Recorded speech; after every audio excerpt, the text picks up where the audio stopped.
Good afternoon, cuties, and welcome to QT Connect Cafe, where we tell stories about everything queer and tech. I know it's been a while. I hope you all had a long, nice weekend. Either you're in Quebec or rest of Canada or in the US. Also, it's the holiday time, so hopefully you enjoyed it.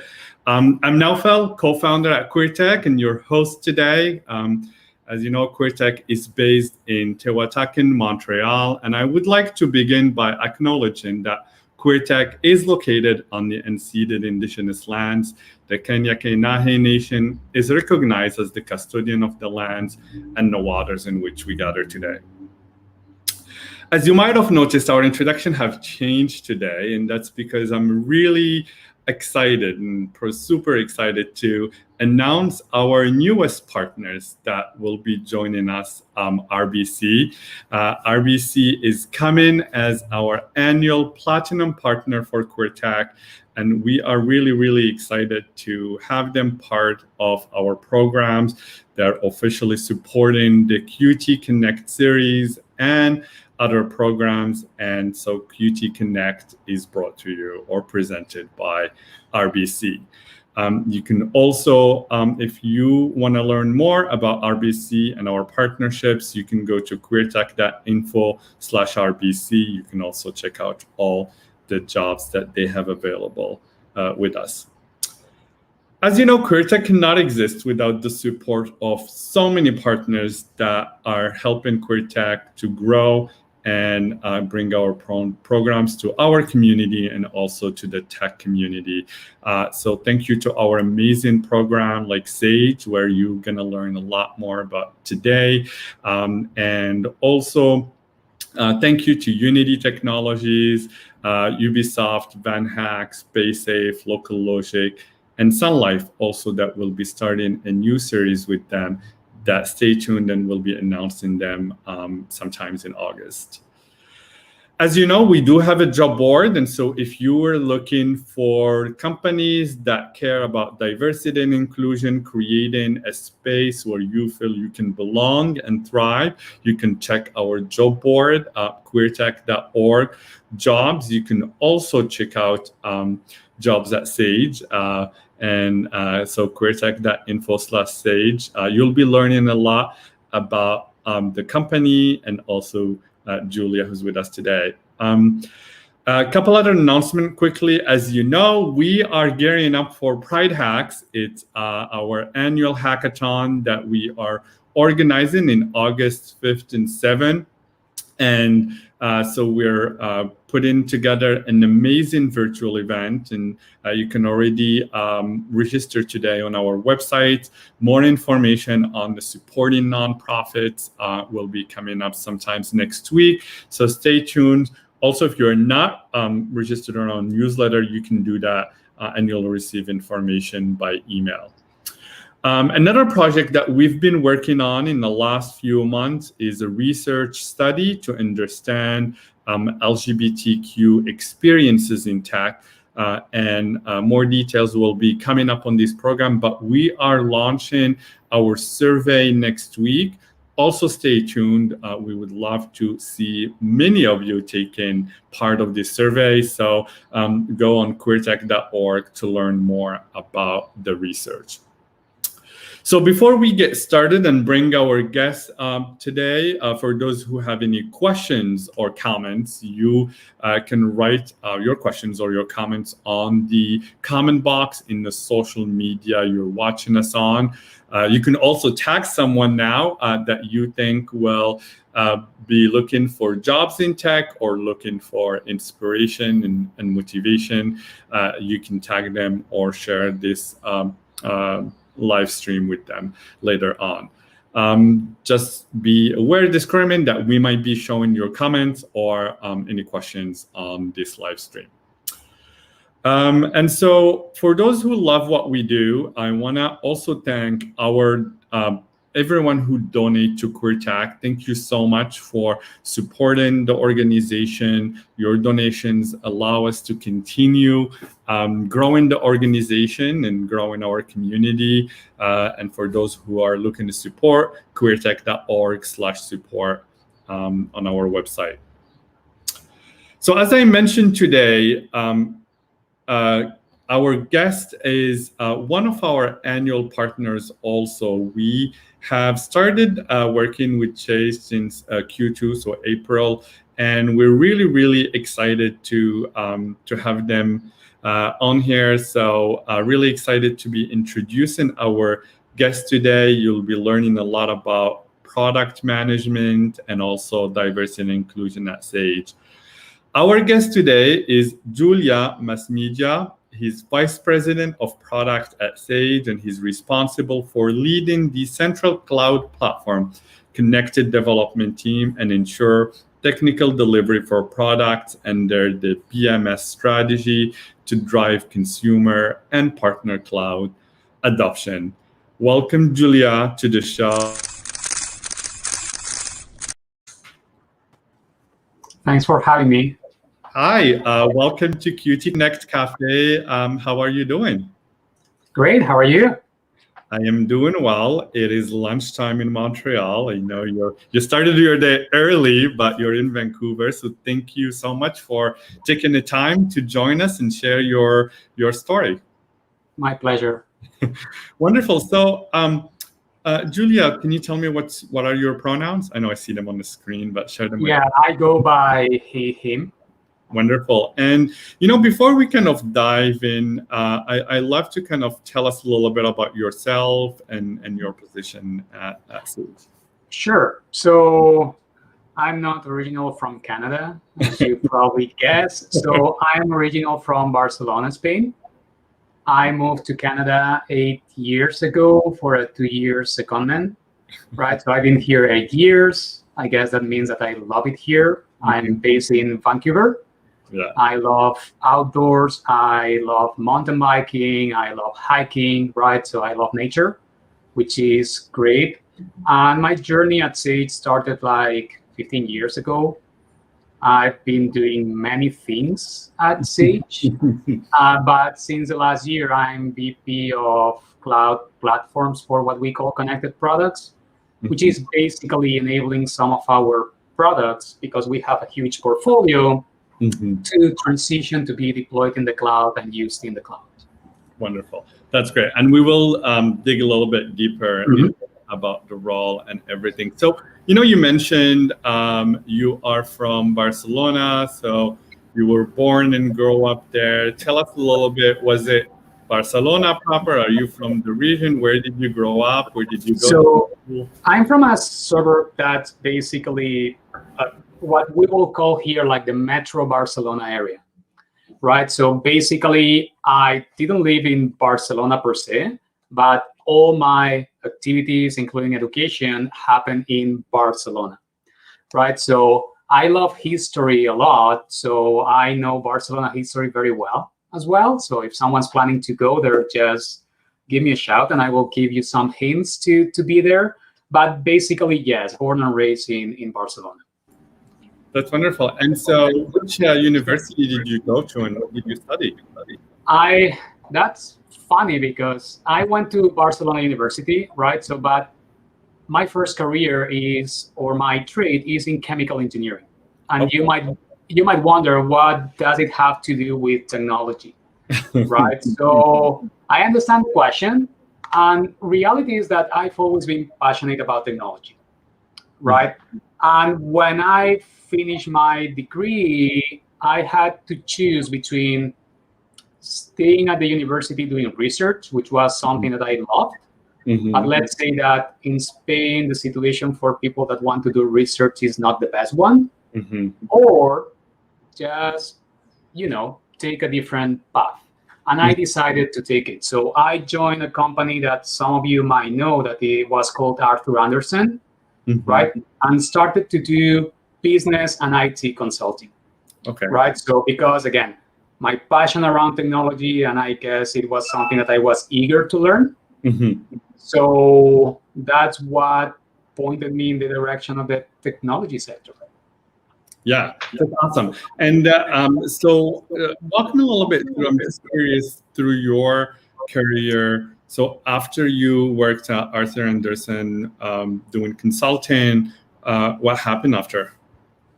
So what happened is that, I mean, if you know the culture of those big firms, it was an up or out culture. Mm-hmm. And at some point, you had to decide if you wanted to, start being more on the commercial side of things and selling projects, Mm-hmm.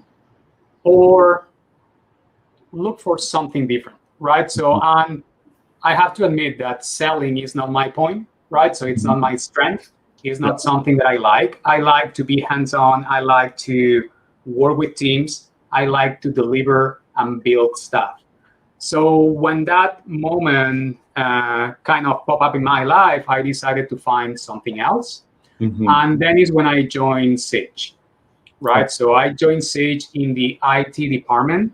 Mm-hmm. So I was managing, our internal facing business applications. Mm-hmm. I did it for the Spanish business for a few years. And at some point, someone asked me to join what I call the dark side, which means what was called R&D at the moment, and now we all know as product engineering.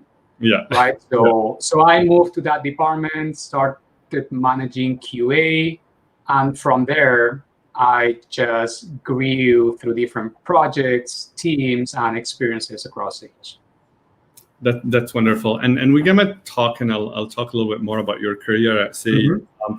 I'm curious. I always want to go back a little bit to university time, maybe before, a little bit after, but also talk about some of the pivotal life moments, part of coming out. Did you do your coming out at the university? Was it at work? Either? How? Let's be clear about it. I'm an ally. Okay. Right? So I guess that when we talk about defining moments, to me, and I will share them with you from an ally perspective as well. But from a life perspective, to me, the biggest moment was, I guess, moving to Canada. Okay. Right. So the reason why is because it's a life-changing event. Mm-hmm. And I guess it exposed me to a more, how can I describe it? Probably more an open society, right? Kind of thing, number one. And as an ally, I think that the changing event was finding another strong ally of the queer community that kind of pushed me to be active about it. Absolutely. Right? And to really take part on, becoming a visible ally of the community inside Sage and support diversity, equity, and all that from a more active perspective, right? So I think that this is something that's very needed to make sure that allies find other allies. And I will never thank that person, which is Charmina. It's one of our recruiters, enough for doing it. Yeah, absolutely. Charmina has been instrumental in our partnership with Sage and connection us to a lot of the amazing people. So that's really, that's wonderful. And so tell us, I want to come back to the careers. You're VP today, and not a lot of people sometimes think about getting into tech and necessarily crafting a path to becoming a VP. So from your experience, if someone is coming in, starting a job in tech, how do you recommend for them to kind of plan their careers if they're looking to become a VP of product? So it really depends on where you are with your career, right? So as you can imagine, honestly, when I started in technology, I never, ever planned to become a VP. This is something that naturally happened with, decisions that you make and, where projects take you, so to speak. I think that what's important for someone that's planning, a career in tech is when you're starting, explore as many options and career paths as possible, right?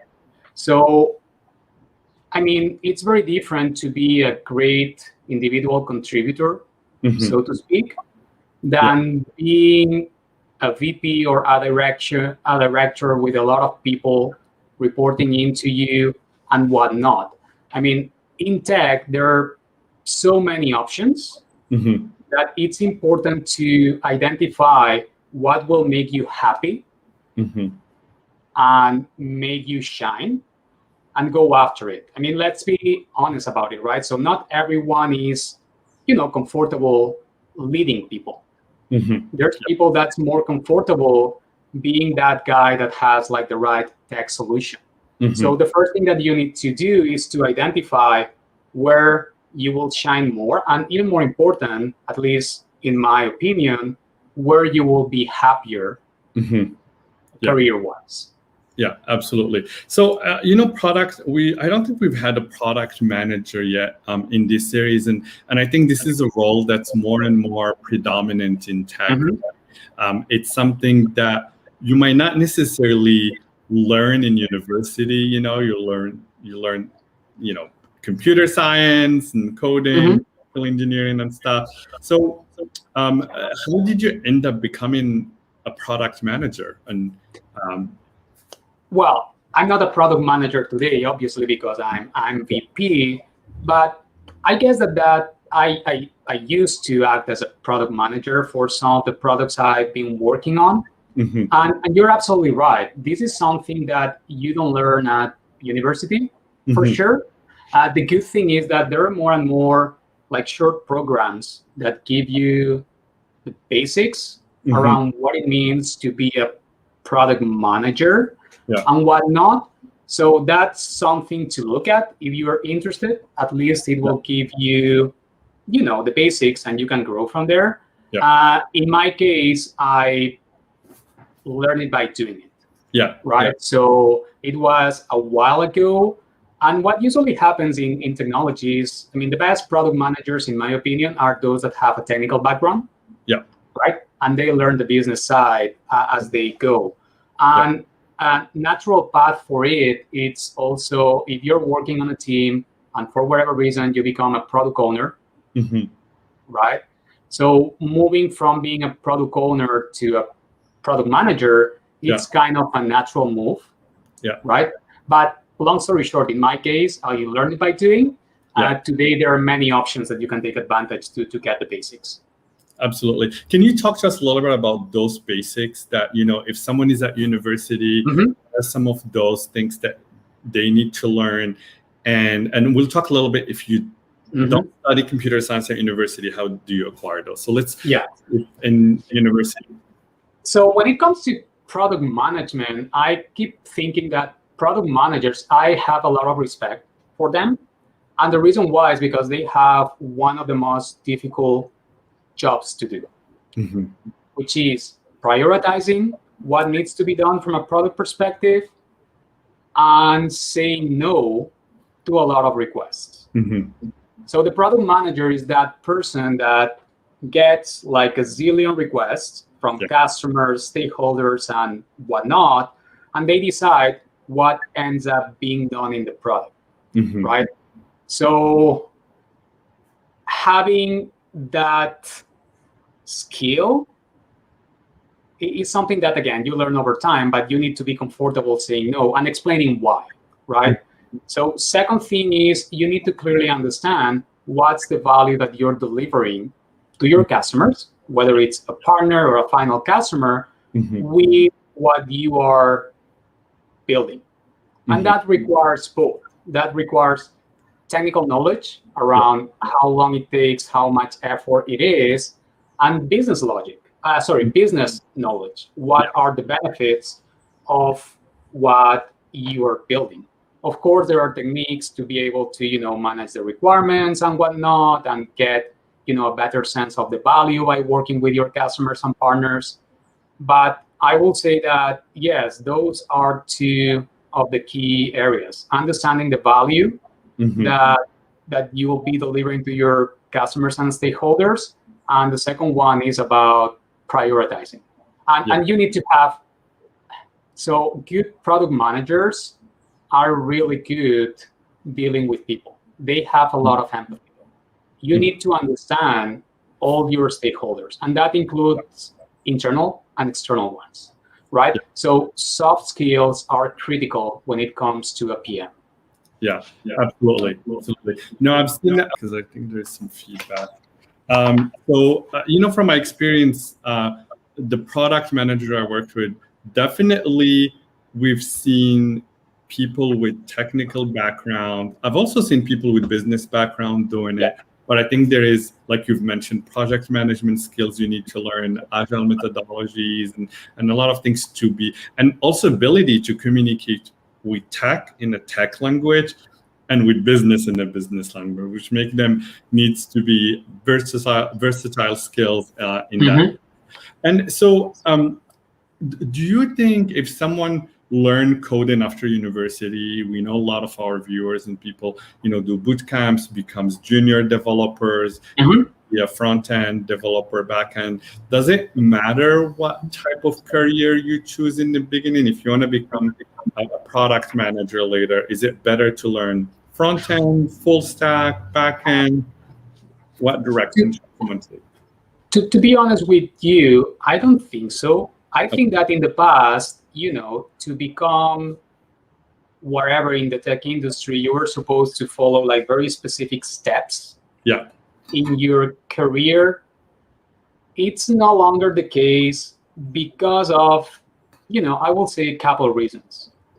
Number one, worldwide, there's a lack of talent, right? Yeah. So degrees matter less than if you're talented or not.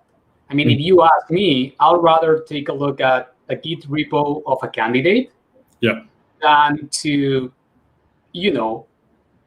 their career, so to speak. Yeah. Right? So that's one thing to take into account. And again, I value people that's a lifelong learner rather than those that learn something at the very beginning and that's it. Right. So I think that there's no right or wrong, and it's becoming less important which ones you're, learning first. What's really important is to be able to prove it. So I mentor students from BCIT that just, leave one of those 1 year, 2 year programs, and what they are facing when they are looking for a job. Yes, I mean, having that degree is important, but they are being asked to showcase their work, to work on a, real life exercise and prove how they code. So that's becoming much more relevant than what they did. I mean, obviously, if you are a full stack developer, right, so you'll be able to know a bit more than if you are just a front-end developer, right? But both will give you enough technical background to become a good product manager if that's what you want to do, because you will be able to speak the same language as the teams that you will be working with. Yeah, absolutely. And you mentioned something, definitely we're seeing more and more there is a lack of talent, and so companies are adjusting. I think people are also skilling themselves and choosing new paths and going through boot camps. So that's really amazing to see, that traditional path to going to university, getting a bachelor in computer science, and then getting in the industry is changing. And so as someone who, leader in the organization, do hiring and manage team, I want to talk a little bit about, for you as Julià, when you're doing hiring, you mentioned some of the things right now that you look for, but I want to go a little bit deeper. As you look at a resume, what are some of the things that jump at you that you're like, these are great candidates that I want to interview through that process?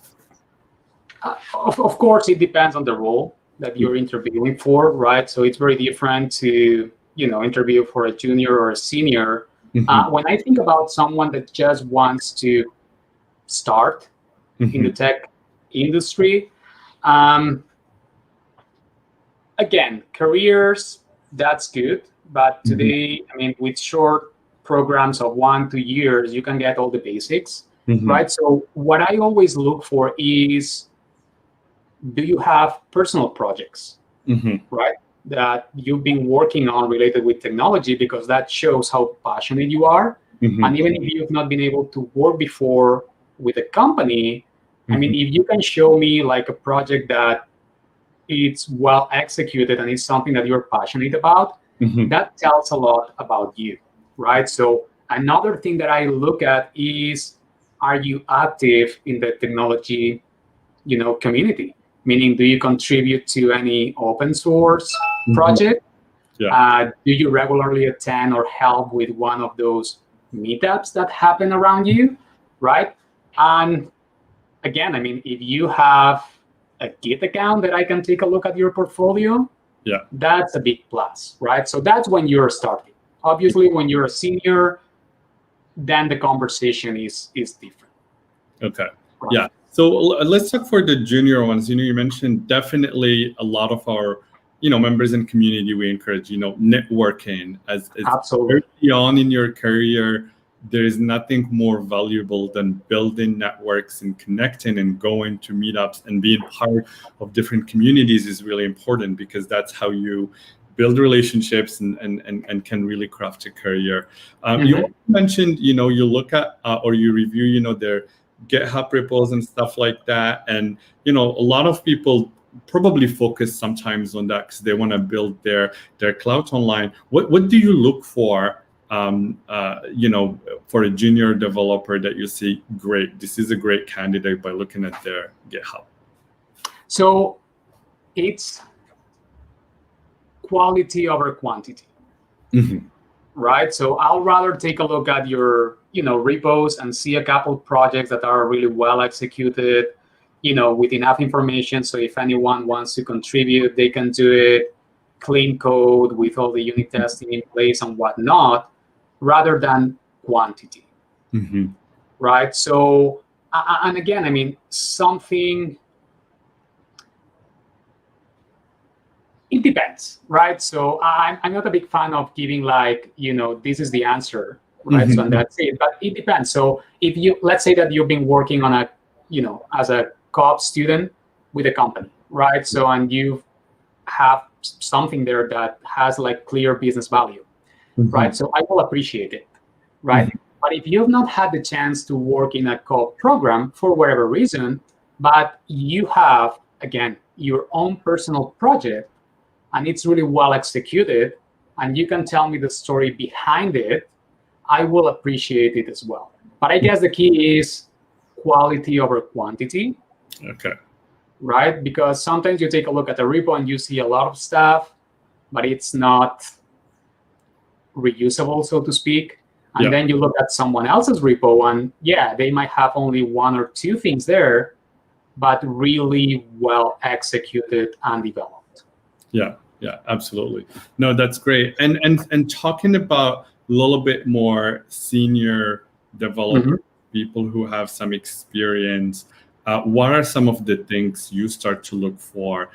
And we can stick with the example of product managers, someone who's coming as a senior product manager or director even. Like, what are some of the things you'll start to look for?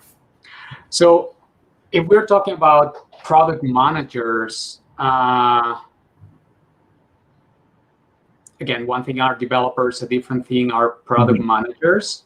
But from a product manager perspective, I will just, make sure that the right soft skills are there, right? And I will probably ask a lot of questions about backlog prioritization, how they prioritize the backlog, and make sure that they understand what's the value our customers expect, so to speak. So I will do it basically using situational interviews, if that makes sense.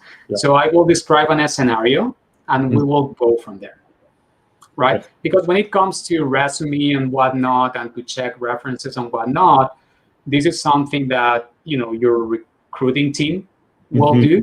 So that first filter is already done, at least in my case, right? So I will be more interested about, real-time, real-life reactions and skills, rather than what's in the resume, if that makes sense.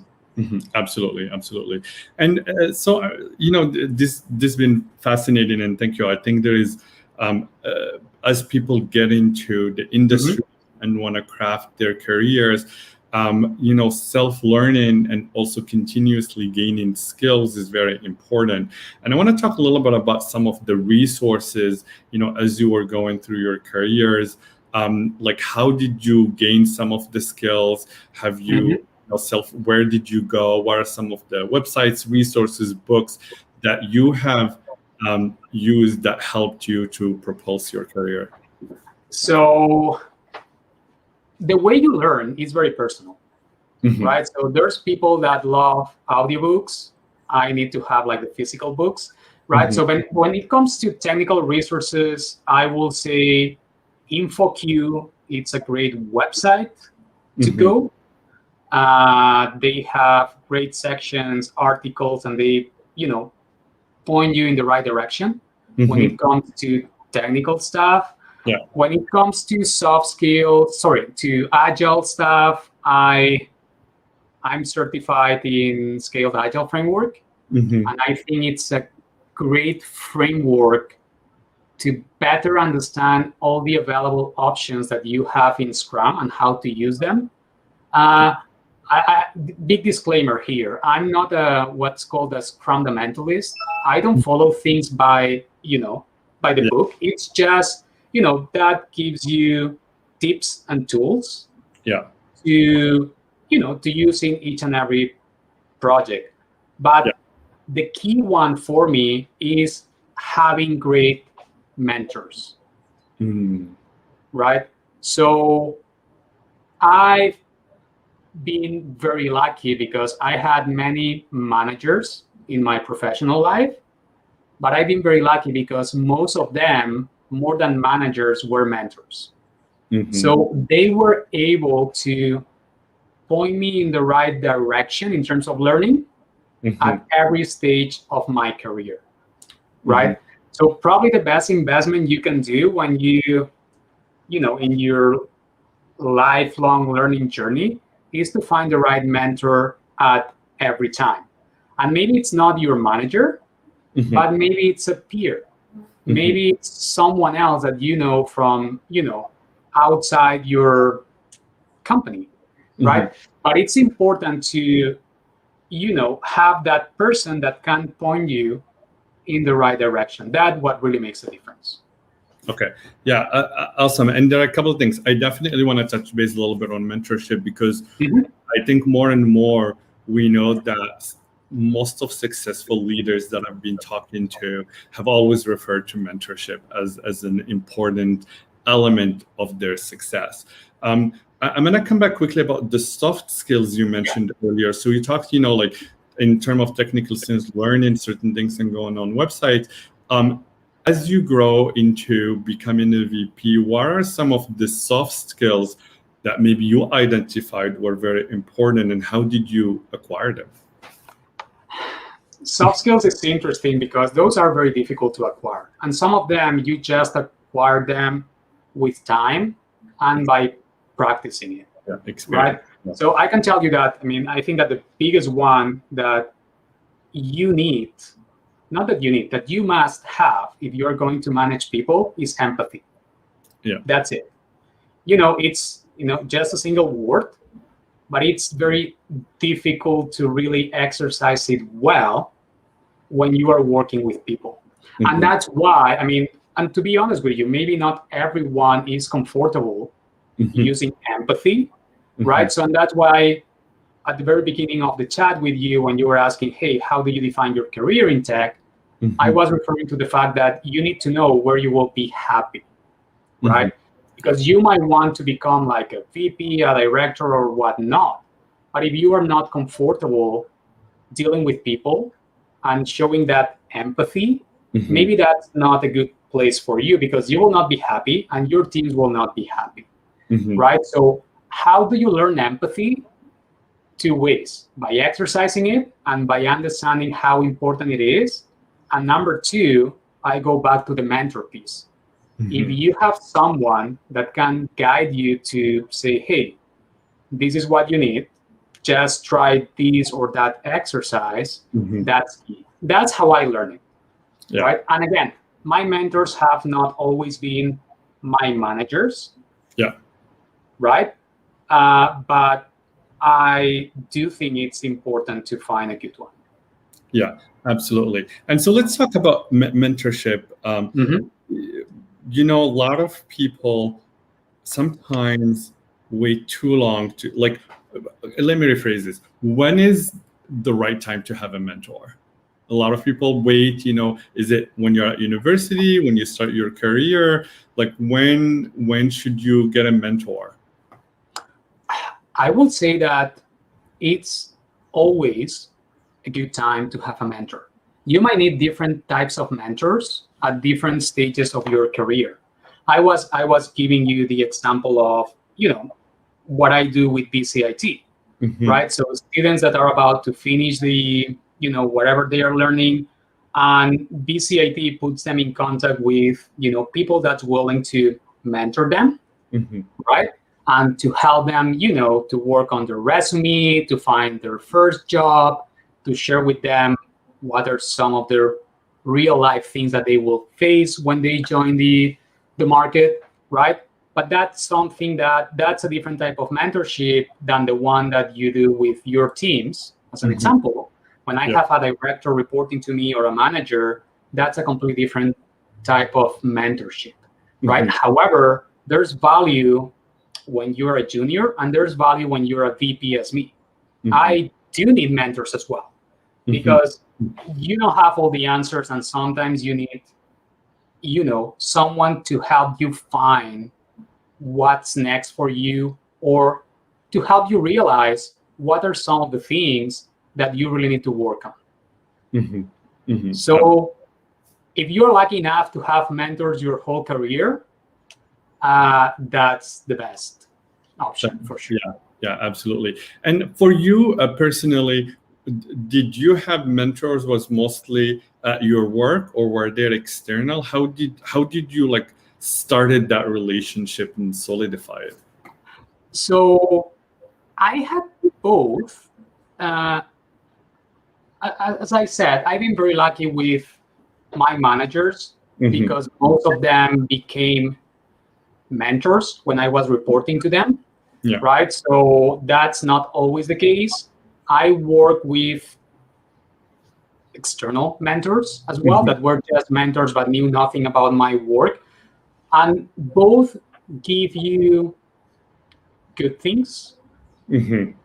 If I had to choose, I will go with someone that knows what you do well. So someone from your company. And again, if you're lucky enough to have a boss that's also a mentor, that's the winning option. Yeah. No, absolutely. For someone who had both, when you're in your career, and like the managers, definitely, because they understand so much the context you're around. They've been there, they've learned a lot of things. So getting you there, it's great to also have to have mentors outside of work, where, you know, sometimes they can also shed light that might be different, right? And have more a neutral or position on some decisions that you're trying to make, if you want to switch job, or if you want to advance your career. So definitely, and we can. Having mentors is such an important and critical for the growth in general. So I want to move to talk a little bit about also Sage, and building diverse teams, and we've learned so much about the different diversity initiatives that Sage is driving. And so just from your perspective, working there, and tell us a little bit more, like how do you make sure as a VP, when you're doing hiring, that you're hiring a diverse team in your environment? So I have to admit that these days I'm more intentional about it than before. To be honest with you, when I since day one, since I started in this business and I started hiring people, I always said the same. I hire talent. Correct. That's the only thing I care, right? However, talent should reflect diversity, right? So, the more diverse your team is, the more innovative your team is, and it drives different dynamics, right? So let's say that now, these days, we are more intentional about making sure that our talent pool is more diverse and whatnot. I have to admit that that really depends on, the different geographies, right? So it's not the same hiring someone in Canada that hiring someone, I don't know, wherever else, right? But the first thing that you need to make sure is that your recruiting team understands it, and you are in sync in terms of, let's make sure that our talent pool looks like how diverse we want to be and we are as a society. So everything starts with a conversation with, your hiring team. Again, I mean, Charmina, right? So I'm very lucky on that sense because I usually work with her. So I don't really need to tell her what to do in that regard, right? So she makes sure. And the second thing is, and probably some of you heard that, you cannot assess what you cannot measure, right? So I think it's also important to be very intentional about, measuring how diverse your talent is, how diverse your hiring is, because unless you measure it, you don't realize if you're doing it right or wrong. Yeah, absolutely.